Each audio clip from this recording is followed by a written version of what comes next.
જય માતાજી મિત્રો, સ્વાગત છે આજના નવા વિડીયોમાં। ઘણા બધા મિત્રોની કોમેન્ટો આવતી હતી કે દાંતીવાડા ડેમમાંથી કેનાલમાં પાણી છોડવામાં આવી રહ્યું છે, તે કેટલા ક્યુસેક પાણી છોડવામાં આવી રહ્યું છે અને દાંતીવાડા ડેમ અત્યાર સુધીમાં કેટલા ટકા ભરાયેલો છે।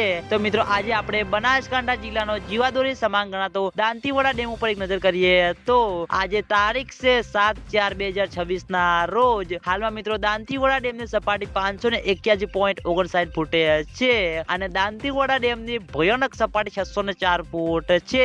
અત્યાર સુધીમાં દાંતીવાડા ડેમ 44.71% ભરાઈ ગયો છે અને મિત્રો દાંતીવાડા ડેમમાંથી કેનાલમાં 392 ક્યુસેક પાણી છોડવામાં આવી રહ્યું છે મિત્રો। અને ઘણા બધા મિત્રોની કોમેન્ટ આવતી હતી કે દાંતીવાડા ડેમમાં કેટલા ટકા પાણીનો સંગ્રહ છે મિત્રો, તો હાલમાં 44.71% મિત્રો પાણીનો સંગ્રહ છે મિત્રો। બાકીનું પાણી મિત્રો ધીરે ધીરે કરતા મિત્રો કેનાલમાં છોડવામાં આવી રહ્યું છે મિત્રો। તો મિત્રો આ હતા આજના બનાસકાંઠા જિલ્લાના જીવાદોરી સમાન ગણાતા દાંતીવાડા ડેમના તાજા અને લાઈવ સમાચાર। તમે બધા અમારી ચેનલ ઉપર નવા હોય તો સૌથી પહેલા વિડીયોને લાઈક કરી દેજો, કોમેન્ટ કરી દેજો અને ચેનલને સબસ્ક્રાઇબ પણ કરી દેજો। તો મિત્રો જય માતાજી।